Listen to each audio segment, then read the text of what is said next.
오늘은 제22과 그리스도를 닮도록 창조되었다. 교재 79페이지입니다. 지금까지는 교회와 공동체 속에서의 교제라는 내용을 다뤘는데 오늘부터는 훈련이라는 주제를 다룹니다. 2012년에 개봉된 늑대소년이라는 영화가 있었습니다. 태어나면서부터 인간의 사회와는 단절된 채로 늑대와 더불어서 거의 늑대처럼 살아왔던 한 인물이 인간 사회를 접하면서 인간답게 살아가는 법을 점차 배우는 내용이죠. 밥 먹는 법, 옷 입는 법, 또 인간과 소통하는 법을 조금씩 배우면서 자신이 인간임을 점점 알아가게 되는 것입니다. 과정은 굉장히 힘들어 보여요. 이렇게 해서 인간의 모습을 회복하는 과정에서 여러 가지 우여곡절을 겪게 됩니다. 그래도 많은 일들을 겪으면서 그 인간의 모습을 되찾아가는데 결국 영화의 그 맨 마지막은 누군가를 한 인간으로서 사랑하게 되는 그런 스토리로 마무리됩니다. 영화라서 제작 자체는 흥미를 끌기 위해서 만들어졌겠지만 그러나 사실 그 영화는 우리 인간의 본질을 생각해 보는 큰 메시지를 던져주고 있습니다. 우리는 오랫동안 세상에 던져진 채로 서로가 서로에 대한 마음을 깊이 나누기보다는 원래 우리의 모습과는 너무 이질적인 모습으로 세상 속에 살고 있다는 그런 메시지죠. 이것을 영적으로 또 성경적으로 바꾸어서 생각해 보면 이렇습니다. 처음 우리가 만들어질 때는 하나님과 소통하도록 하나님의 모습, 하나님의 형상으로 지음을 받은 우리가 세상 속에서 너무 이질적인 모습으로 살고 있다는 거예요. 하나님 안에서 하나님을 섬기며 하나님을 사랑할 줄 아는 존재로 만들어졌는데 우리가 태어나면서부터 세상이라는 곳에 던져지게 되면서 세상의 문화 속에서 우리의 존재 본질을 잊어버린 채로 살아왔던 것입니다. 그러면서 우리 존재가 무엇이었는지, 또 우리가 무엇을 할 수 있는지, 또 우리가 어떻게 살아가야 하는지에 대해서 전혀 모르거나 의식하지 않는 채로 살아오게 되었던 것입니다. 여러분, 인간은 참 환경의 영향을 잘 받는 존재들입니다.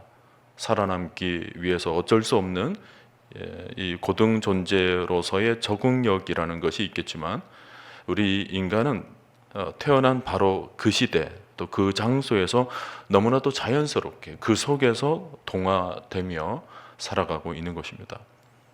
우리가 옛날에 구석기 시대에 태어났다면 지금 아마 우리의 삶의 모습은 겨우 돌멩이를 갈아서 물고기를 잡고 짐승을 사냥하는 법을 배우며 그것이 전부인 양 한평생을 살아가고 있겠죠. 또 이 시대에 태어났다 하더라도 아마 우리가 아프리카에 태어났다면 우리는 어릴 때부터 타잔 옷을 입고 춤추는 법에 굉장히 익숙해져 있을 것입니다.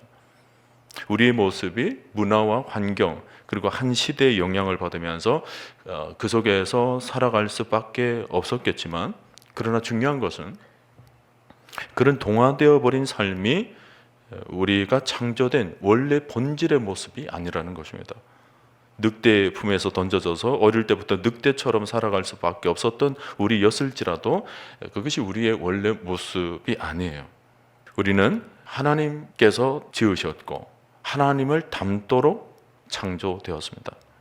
우리의 유전자, 우리의 DNA는 하나님의 형상인 것입니다. 우리는 하나님의 형상을 따라 하나님과 함께 동행하며 하나님을 배우며 하나님과 소통하며 하나님을 사랑하며 살도록 지음을 받은 것입니다. 여러분, 구원이라는 것이 뭐예요? 진정한 의미에 있어서 이 구원은 우리가 예수님께서 보여주신 우리의 원판을 회복하는 것입니다. 우리 안에 있었던 하나님의 형상을 회복함으로써 우리 안에 진정한 자유가 무엇인지, 진정한 평화가 무엇인지를 배워가는 과정이 바로 구원인 것입니다. 예수님의 병고침은 단순한 육신적인 고침을 가리키는 것이 아닙니다. 영혼을 회복시키는 거예요. 여러분, 우리 신앙의 최종 목표는 우리 삶 속에서의 인생의 성공이 아닙니다. 바로 하나님과 예수 그리스도의 형상을 다시 회복하는 것입니다. 오늘은 이런 내용으로 하나님의 말씀을 묵상합니다. 오늘의 말씀을 보세요. 고린도후서 3장 18절 말씀, 우리 다 같이 읽습니다. 우리가 다 수건을 벗은 얼굴로 거울을 보는 것 같이 주의 영광을 보매 그와 같은 형상으로 변화하여 영광에서 영광에 이르니 곧 주의 영으로 말미암음이니라. 여기 영광에서 영광에 이르니 곧 주의 영으로 말미암음이니라 라는 말씀. 하나님이 우리를 처음 지으실 때는 하나님의 영광 가운데 있었던 일입니다. 그리고 우리가 이 땅의 삶을 모두 끝마친 뒤에 나중에 저 천국에 들어갈 때도 하나님 앞에서 큰 영광으로 서게 될 거예요. 그래서 우리의 구원은 영광에서 영광으로 변해가는 것입니다. 그리고 이 모든 과정을 누가 이끌어요? 주의 영으로 말미암음이니라. 성령이 우리를 붙들고 이끌어 가신다는 것입니다. 자, 이런 내용을 서론에서 요약을 해주고 있는데요. 서론을 봅니다. 우리는 그리스도를 닮도록 창조되었다.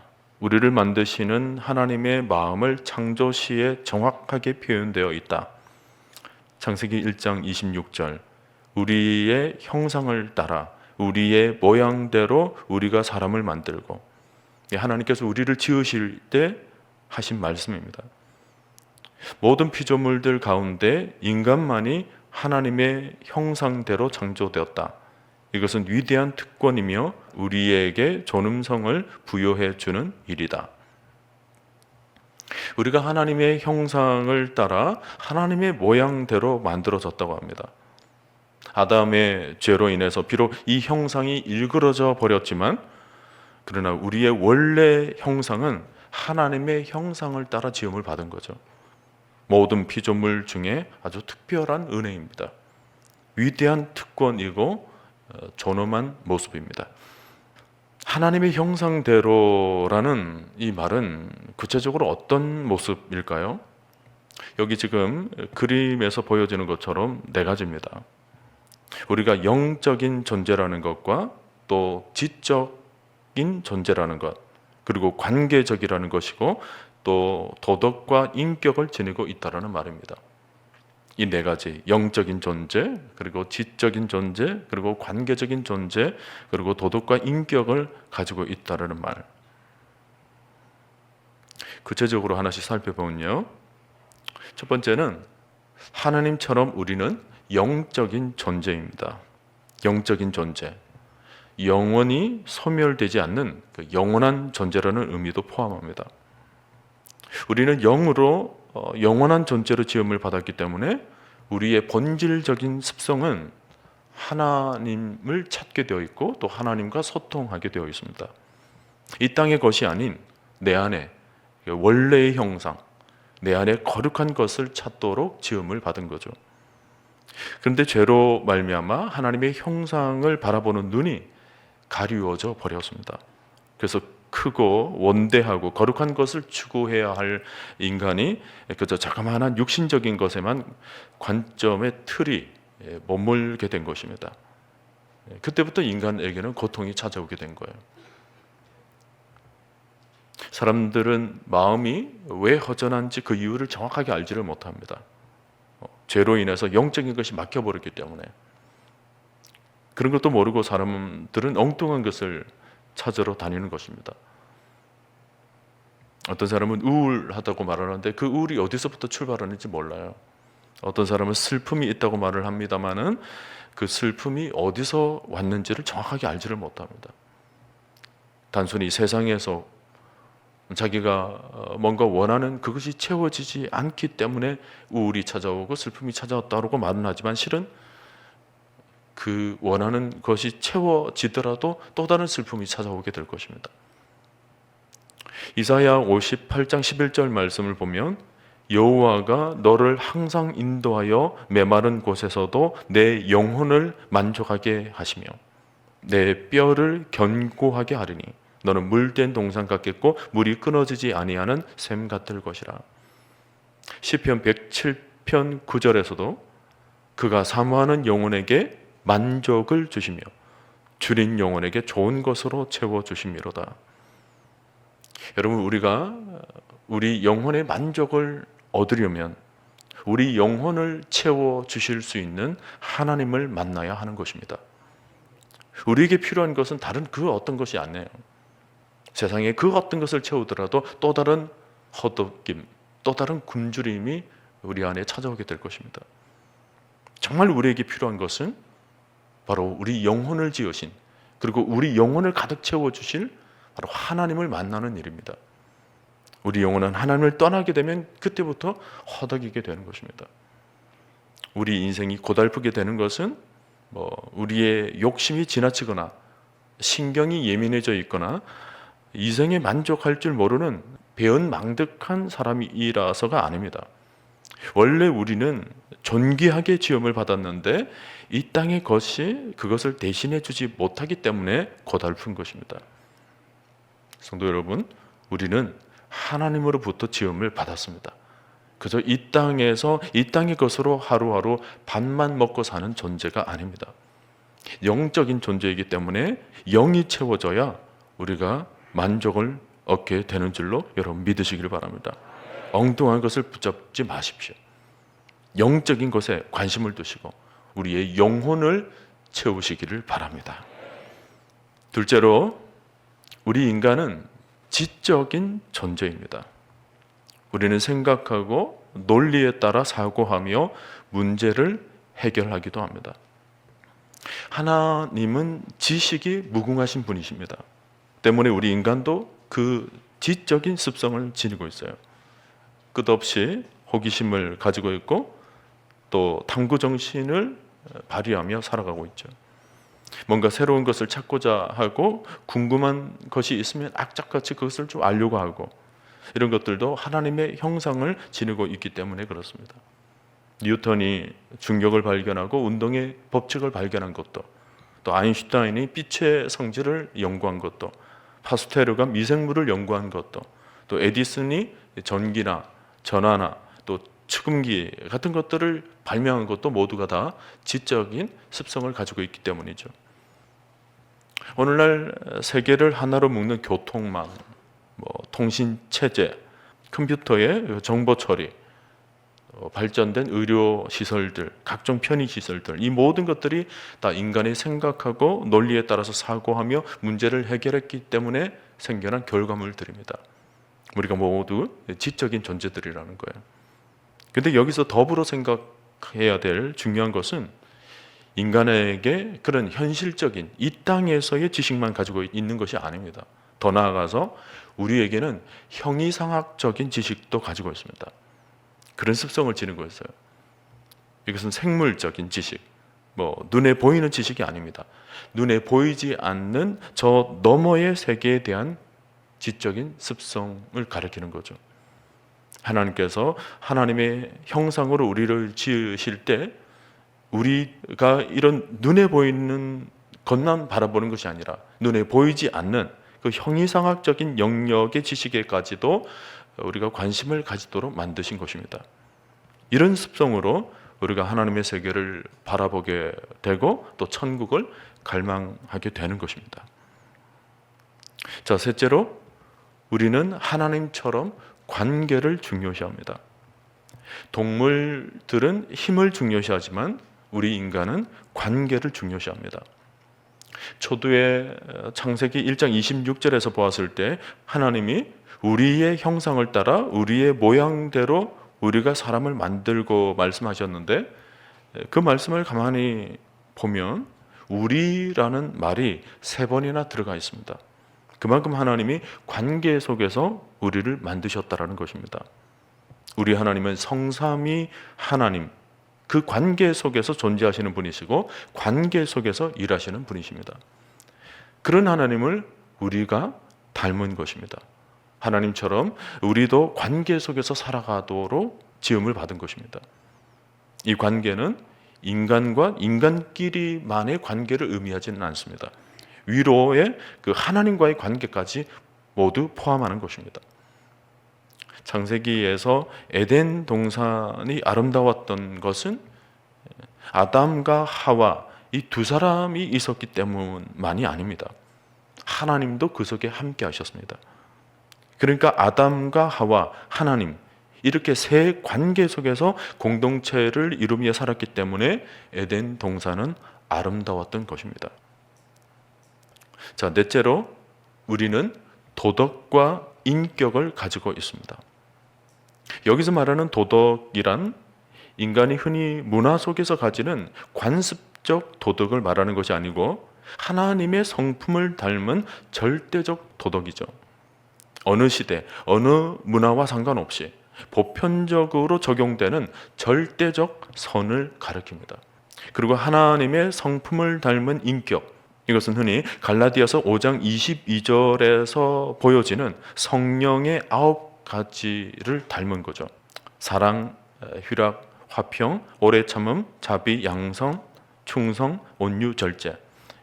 이런 것들은 성령으로부터 나오는 신의 성품입니다. 이런 성품을 우리 인간은 본질적으로 가지도록 창조되었습니다. 자, 4번 밑에 내용은 지금까지 4가지를 다뤘는데 이 4가지 그 하나님의 형상으로 지음받은 우리의 모습에 대한 포괄적인 이해를 정리한 것인데 제가 읽습니다. 인간은 하나님을 따라 그의 형상의 온전함으로 살아가야 했다. 그러나 이런 하나님의 형상, 헬라어로 이마고데이, 이 하나님의 형상은 죄로 인하여 손상되고 왜곡되었다. 우리는 이 땅을 살아가면서 예수 그리스도를 통해서 이러한 하나님의 형상을 온전히 회복해야 한다. 우리의 삶의 궁극적인 목적은 편안한 삶이 아니라 그리스도와 같은 인격이다. 우리는 영적으로, 지적으로, 감성적으로 성장하여 그리스도를 닮아가길 원하신다. 자, 지금까지는 우리 안에 있는 하나님의 형상이 어떠한 것인지를 살펴보았는데 이번에는 하나님의 형상을 우리 가운데 어떻게 회복시켜 주시는가 하는 것에 대해서 살펴보겠습니다. 우리가 그리스도인으로서 성숙되어 가기 위해서 알아야 할 몇 가지 사실들, 다른 말로 하면 하나님의 형상을 회복하기 위해서 우리가 알아가야 할 사실들을 가리키는데 우선 한꺼번에 보여드릴 테니까 같이 한번 읽어보도록 하겠습니다. 첫째는 성령께서 이미 내 안에서 나를 성숙으로 이끌고 계신다. 둘째는 우리는 성령의 역사하심에 협력, 순종해야 한다. 셋째는 우리의 변화를 위해 말씀, 사람들, 상황들을 사용하신다. 넷째는 그리스도를 닮아가는 것은 길고 느린 성장의 과정이다. 이 4가지. 여러분 다시 한번 읽어보도록 하겠습니다. 큰 소리로 좀 읽으세요. 1번 성령께서 이미 내 안에서 나를 성숙으로 이끌고 계신다. 2번 우리는 성령의 역사하심에 협력, 순종해야 한다. 3번 우리의 변화를 위해 말씀, 사람들, 상황이 사용된다. 4번 그리스도를 닮아가는 것은 길고 느린 성장의 과정이다. 1번부터 보시면 성령께서 이미 내 안에서 나를 성숙으로 이끌고 계신다는 것. 우리를 그리스도를 닮은 성품으로 만드시는 분은 성령님이시다. 여기 그리스도를 닮는다라는 말은 하나님의 형상을 회복한다는 것으로 여러분 이해하시기를 바랍니다.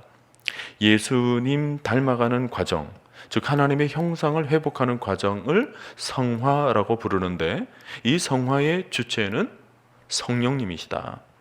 성령께서 내 안에서 나를 성숙으로 이끌고 계신 것입니다. 그분께서 나에게 도전을 주시고 감동을 주시고 있다. 앞서 오늘의 말씀이었던 고린도후서 3장 18절에서 뭐라고 그랬습니까? 우리가 그와 같은 형상으로 변화하여 영광에서 영광에 이르니 그 다음 곧 주의 영으로 말미암음이니라 그랬죠? 우리가 영광에서 영광으로 변해가는데 이 모든 것을 주의 영으로 말미암음이니라 그랬습니다. 빌립보서 말씀, 너희 안에서 행하시는 이는 하나님이시니 자기의 기쁘신 뜻을 위하여 너희에게 소원을 두고 행하게 하시라니. 하나님께서 예정해 놓으신 일들, 그 기쁘신 뜻을 위하여 하나님이 직접 그 모든 일을 행해 나가신다라는 의미입니다. 관련 말씀으로 한 구절을 더 보는데 로마서 8장 29절에서 30절 말씀입니다. 하나님이 미리 아신 자들을 또한 그 아들의 형상을 본받게 하기 위하여 미리 정하셨으니 이는 그로 많은 형제 중에서 맏아들이 되게 하려 하심이니라. 또 미리 정하신 그들을 또한 부르시고 부르신 그들을 또한 의롭다 하시고 의롭다 하신 그들을 또한 영화롭게 하셨느니라. 여기 이 말씀을 보면 우리 하나님께서 우리를 어떻게 부르시고 어떻게 인도해 가시는지 구원의 여정들, 구원의 단계들이 나옵니다. 하나님이 미리 아시고 예지라고 그럽니다. 하나님이 미리 정하시고 이것은 예정을 뜻하죠. 하나님이 우리를 부르시고 이건 소명입니다. 하나님이 우리를 의롭다 하시고 칭의, 그런 뒤에 최종적으로 하나님이 우리를 영화롭게 하신다라는 말씀. 이렇게 구원의 단계들이 잘 설명되어 있는데요. 여기서 한 가지 눈여겨봐야 되는 것은 우리 한글 성경에는 이 구원의 단계들을 설명할 때 주어가 반복적이니까 생략되어 있습니다만은, 그러나 헬라어 원문을 보면 하나님이라는 주어가 각 단계별로 다 들어가 있습니다. 본문을 다시 읽으면 하나님이 미리 아셨고 하나님이 미리 정하셨고 하나님이 미리 정하신 그들을 하나님이 부르셨고 하나님이 부르신 그들을 하나님이 의롭다 하셨고 하나님이 의롭다 하신 그들을 또한 하나님이 영화롭게 하셨느니라. 하나님이 계속 그 주어가 다 들어가 있습니다. 결국 어떤 의미냐면 우리를 구원하시기를 시작하시는 분이 하나님이시죠. 그리고 마지막 모든 여정에 다 다다르기까지 하나님께서 다 관여해서 이끌고 계신다는 것을 강조한 말씀입니다. 하나님이 창세전에 계획하신 모든 일들이기 때문에 중도에서 수정하거나 좌절당할 수 없다는 것입니다. 모든 것들을 하나님이 직접 관여하시고 다 이끌어 가신다는 말씀이에요. 그러니까 혹시 여러분 중에 내가 지금 예수님을 잘 닮아가고 있는 것인가? 나의 구원의 여정은 잘 이끌림 받고 있는 것인가? 절대 의심하지 마시기를 바랍니다. 모든 여정들 하나님이 우리를 붙드시고 끝까지 견고하게 우리를 이끌고 가시는 줄로 여러분 믿으시기를 바랍니다. 절대 믿음의 여정에 있어서 구원의 서정에 있어서 흔들리지 마시기를 바랍니다. 하나님이 우리를 붙들고 계십니다. 하나님이 여러분을 반드시 이끌고 가실 것입니다. 하나님은 어떤 방법을 통해서라도 여러분을 붙드시고 여러분을 예수님을 닮아가도록 하나님의 형상을 회복해 나가도록 인도해 나가고 계심을 여러분은 확실히 믿으시기를 바랍니다. 2번, 우리는 성령의 역사하심에 협력, 순종해야 한다. 자, 하나님이 우리를 인도하시고 전적으로 이끌고 계신다라고 말씀을 드렸는데, 그렇다고 그것은 우리가 수동적으로 가만히 있어도 된다라는 것을 가르치지는 않습니다. 우리가 해야 할 일이 있습니다. 바로 성령의 역사하심에 우리 자신을 내어드리는 일입니다. 다른 말로 하면 하나님께 전적으로 순종하는 것입니다. 여러분 성경을 한번 보세요. 하나님이 요단 강을 건너도록 역사하시지만 동시에 그것은 이스라엘 백성들이 첫 발을 요단에 내딛는 그 순종이 따를 때 가능한 것입니다.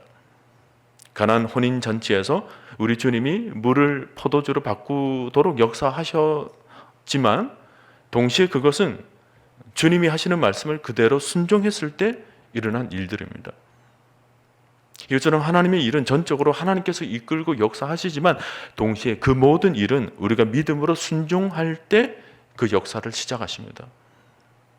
여기서 여러분이 생각하실 것은 이 순종이라는 것은 굉장히 관계적인 말이라는 것입니다.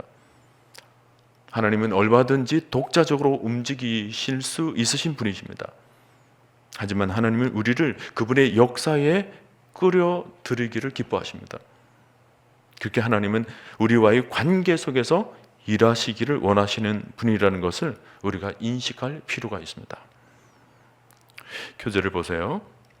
성령님은 인간의 순종 없이 일하시지 않으신다. 성령님은 우리가 믿음의 발걸음을 옮기는 그 순간에 힘을 드러내신다는 것을 기억해야 한다.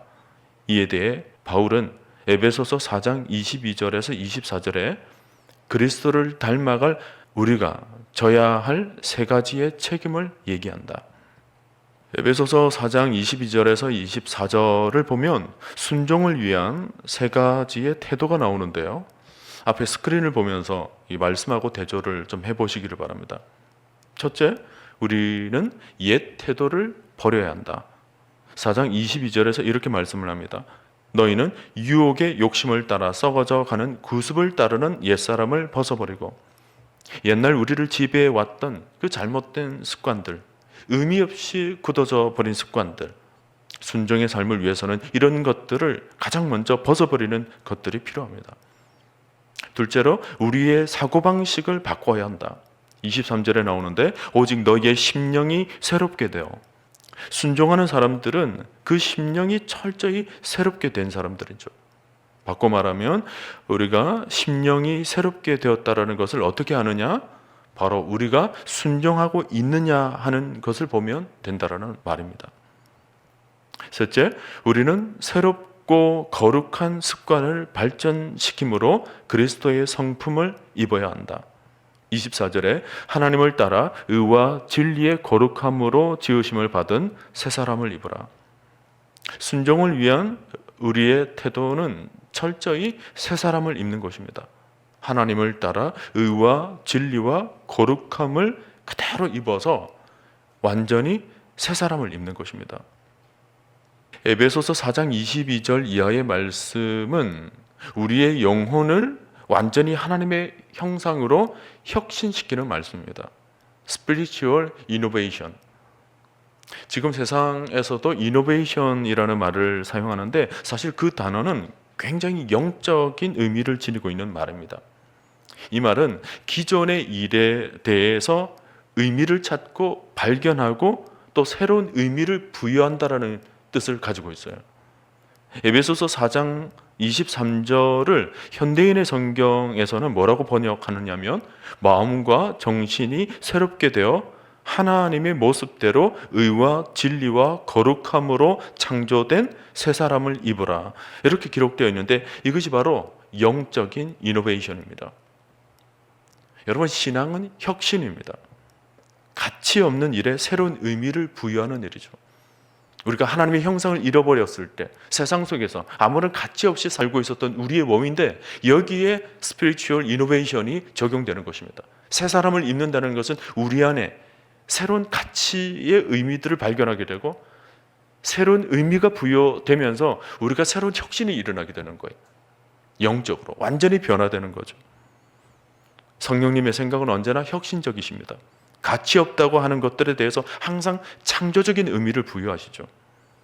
여러분, 우리가 세상적인 눈으로 우리의 삶만 바라보게 되면 이 세상은 얼마나 지루하고 단조로운지 모릅니다.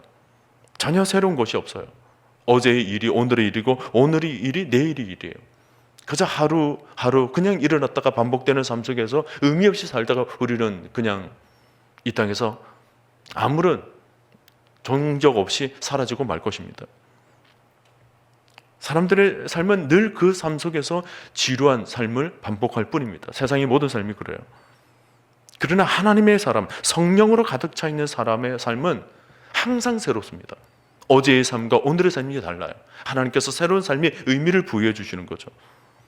사람들이 안 된다라고 하는 일들에 대해서 성령의 사람들은 하나님이 새롭게 하실 수 있다라는 그런 가능성과 그런 믿음을 부여해 주십니다. 가치 없는 일에 의미를 부여하시는 그 성령님과 함께 할 줄 아는 사람으로 우리가 거듭나게 될 때 새 사람을 입게 되는 거예요. 그래서 성령의 사람은 언제나 성령의 사역에 동참하기를 좋아합니다. 그것이 바로 순종의 사람이에요. 순종의 사람이 된다라는 것은 하나님의 형상이 회복된 사람을 의미하는 것인데, 그 회복된 모습이 뭐냐면 언제나 하나님의 역사에 동참하기를 즐겨하죠. 그래서 하나님께 우리의 자신의 모든 것을 내어놓기를 즐겨해요. 그것이 바로 순종인 것입니다. 계속 스크린을 보세요. 원래 우리는 이런 하나님께 순종하도록 지음을 받았습니다. 땅을 다스리고 땅을 정복하는 일은 하나님의 창조 사역, 영적인 이노베이션에 동참하는 것입니다. 그것이 최초의 순종이었죠. 우리 인간이 본질을 잃어버렸다라고 말할 때 그것은 하나님께 순종하는 마음을 잃어버렸다는 말과 동일합니다. 사단이 하나님께 순종하려는 마음을 돌려놓은 것입니다. 하나님께 순종해야 하는데 사단에게 순종해버린 거죠. 그 결과가 뭐예요?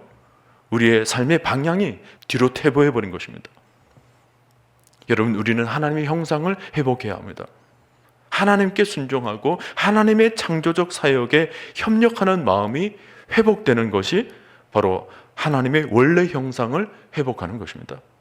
우리는 옛 태도, 옛 사람을 벗어버려야 합니다. 우리 심령이 새롭게 우리의 사고 방식을 바꿔야 합니다.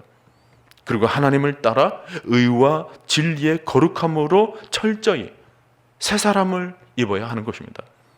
우리 모두가 하나님을 향하여서 순종의 형상을 다시 회복할 수 있기를 축원드립니다. 3번, 하나님은 우리의 변화를 위해서 당신의 말씀, 그리고 사람들, 그리고 상황을 이용하신다. 밑에 교재 내용에서 하나님의 말씀, 사람들, 상황, 조금 글자가 크게 되어 있죠? 그 단어들을 모두 동그라미 하세요. 하나님의 말씀은 우리를 성장시키는데 필요한 진리를 공급해주고, 사람들은 우리가 성장하는데 필요한 지원을 해준다. 그리고 상황은 그리스도와 닮은 모습을 실천할 수 있는 환경을 만들어준다. 하나님의 말씀, 사람들, 그리고 상황, 이것들은 인격을 개발시키기 위해 꼭 필요한 것들이다.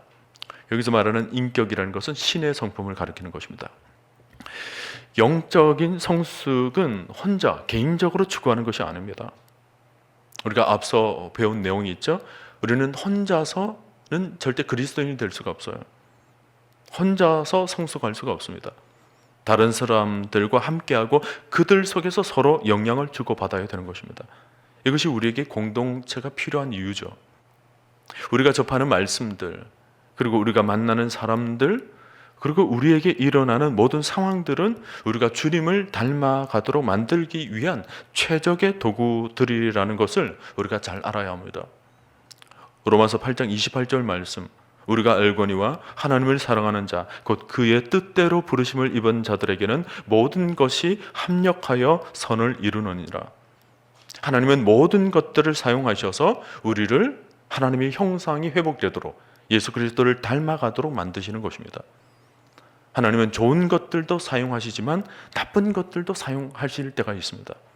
하나님은 축복을 우리 가운데 하나씩 부어주셔서 그 축복을 사용하시기도 하지만 때로는 고통스러운 일도 사용하십니다. 심지어 죄를 지어서 실수한 일들까지도 하나님은 버리지 않고 사용하실 때가 있습니다. 모든 상황, 모든 사람, 그리고 모든 고통까지도 우리가 하나님을 닮아가는 일에, 그 일을 위해서 하나님께서 사용하시는 도구들이라는 것을 기억하시기를 바랍니다. 마지막 4번, 그리스도를 닮아가는 것은 길고 느린 성장의 과정이다. 영적인 성숙은 즉각적이거나 자동적으로 일어나지 않는다. 우리의 남은 삶 동안 계속 이루어질 점차적인 발달 과정이다. 우리는 아직 과정 중에 있다. 우리가 그리스도와 닮아가는 영적인 변화의 과정은 평생 걸릴 것이다. 에베소서 4장 13절 말씀, 우리가 다 하나님의 아들을 믿는 것과 아는 일에 하나가 되어 온전한 사람을 이루어 그리스도의 장성한 분량에 충만한 데까지 이르리니. 우리 자녀가 자라나는 그 분량은 매일매일 확인할 수는 없습니다. 성장을 우리가 매 순간 확인할 수는 없지만 분명한 것은 상당한 기간에 걸쳐 우리 아이는 분명히 자라나고 있다는 거예요. 마찬가지로 우리의 영적인 성장도 단시간에 우리가 확인할 수는 없지만 천천히 아주 느린 속도로 우리는 분명 자라나고 있다는 것입니다. 영적인 성장은 평생 동안 계속되어지는 거예요. 하나님을 닮아가는 일은 아주 긴 과정입니다. 그러므로 여러분, 인생을 지금 상황으로 보지만 마시고 크고 그리고 길게 보시기를 바랍니다. 여러분은 지금 멈춰져 있는 것이 아니라 성장하고 있습니다. 지금은 아무런 느낌이 없겠지만, 그래서 내가 지금 믿음이 있는가 없는가, 나 스스로에 대해서 조금은 의심될 때가 있겠지만, 여러분 틀림없이 영광에서 영광으로 여러분은 지금 성령님에 의해서, 하나님의 손길에 의해서 분명히 자라나고 있다는 것을 확실히 믿으실 수 있기를 바랍니다. 결론입니다. 나는 그리스도를 닮도록 창조되었다. 예수님은 우리가 이 땅에서 편안하게 잘 적응하여 살게 하시려고 십자가에서 돌아가신 것이 아니다. 그분의 목적은 그보다 훨씬 깊다. 그분은 우리를 천국에 데려가시기 전에 우리를 그리스도와 같은 모습으로, 그리스도와 같은 형상으로 만들기 원하셨다. 이것이 우리의 가장 큰 특권이고 즉각적으로 수행하여야 할 책임이며 우리가 궁극적으로 가야 할 종착점이다. 예수님이 십자가에서 죽으실 때는 그냥 가벼운 마음으로 죽이실 리가 없습니다. 죽음에까지 몸을 던지시는 것을 보면 우리를 향한 마음은 결코 시시하지 않다라는 것이 틀림이 없죠. 그분은 우리를 최고로 만들고 싶어 하시는 하나님의 마음을 지니셨습니다. 여러분, 우리를 최고로 만드시려고 하시는 일, 이것은 이미 십자가로 선불을 지불하고 시작된 일입니다. 우리를 적당히 살도록 내버려 두시지 않으시겠다라는 거죠. 애비 없는 자식같이 사는 것이 아니라 세상 속에서 건져내어서 그동안 이리저리 뒹굴었던 삶을 아주 깨끗이 씻기시고는 거룩한 나라에서 사는 왕의 아들과 같이 그런 모습으로 살도록 우리를 만드시려고 십자가의 선불의 대가를 지불하고 우리를 건져내신 거예요. 이 세상에서 최고로 만드시려는 하나님의 계획, 우리 주님의 그 십자가의 마음인 것입니다. 여러분 잊지 마세요. 여러분은 하나님 안에서 가장 존귀한 자녀들입니다. 이 본질을 꼭 기억하시면서 날마다 그리스도의 장성한 분량에 이르기까지 마음으로나 인격으로나 삶으로나 모든 영역에서 하나님의 거룩한 형상을 회복해 나감으로 주님을 온전히 닮아갈 수 있기를 주님의 이름으로 간절히 축원드립니다.